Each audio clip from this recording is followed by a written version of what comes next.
They've been such an integral part of this whole project that really has been turned out just phenomenal, and I think you're all going to be very impressed with the unveiling of this and being taken back in time to Glens Falls around 1900 or so. It was about a year, and I was talking to Forest. It was about a year ago.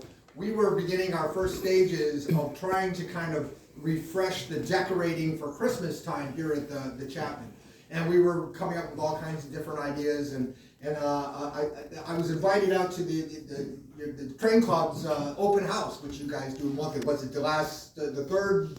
Last Sunday of every month. Last Sunday of every month. You haven't been down to their place is it Fort Edward or South Glens Falls? Right? South Glens Falls. South Glens Falls. 22 Hudson Falls Road. Yeah, South Glens go Falls. check it out, because boy, it's really, it'll bring out the kid in everybody. You know what I mean? It's really exciting to see all that. And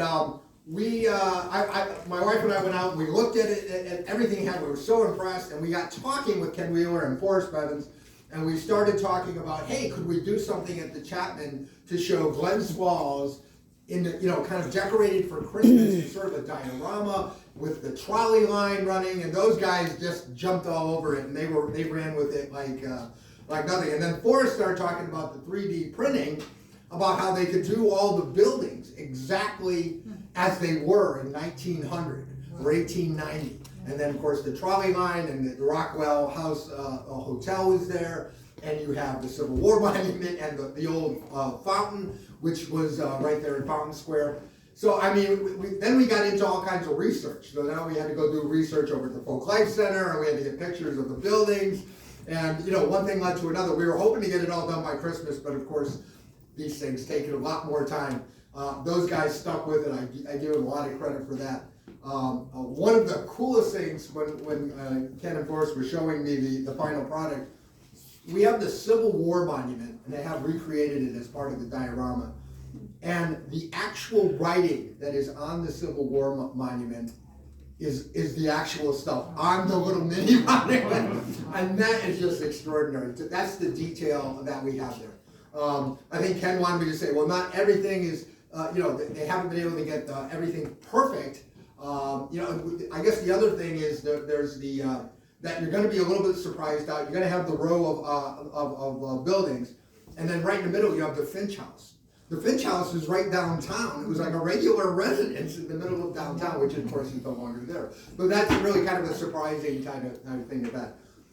Forrest, can I get you up here to just give me a few details and tell us about your work? Yay! Forrest Bevins, please. Well, let's see. Well, we figured it out. We started this project over a year ago. We figured out that we have a combined, between the four guys that worked on this, about 400 hours. And it's been a long, tedious process. Like I said, a lot of research went into this. When we originally designed this thing, it was designed to have 2 tracks. We did a small sample of what we could do, and it had 2 tracks running up Main or Glen Street. Once we got doing research, we found out, well, no, that came later. We wanted to go from the monument to the fountain. Well, the fountain that was done in 1898 was the last year. It was downtown Glens Falls. It was then tore down and moved to Crandall Park. So we had to revise the thing and go back and do it the way it was. And I said, through photographs from here, from books, the library, we've come up with enough information. Now there's a certain amount of artistic licensing involved with something like this because no one was around. So Ken and I actually measured the street from what is now the corner of Hudson Avenue all the way down to Bank Square. We measured the whole length of it. We measured each of the buildings. We got all that information. So when we built the thing, we could actually get it as close to scale as we could. And like Ken said, the monument was created. My son took photographs of all the plaques on it, and there's a program online that you can take a photograph and turn it into a 3D file and 3D print it.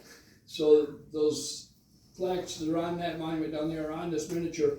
You'll need a magnifying glass because it's set. You'll see it. That's why I see it that tall. But we found out that the monument itself is actually owned by the town of Queensbury.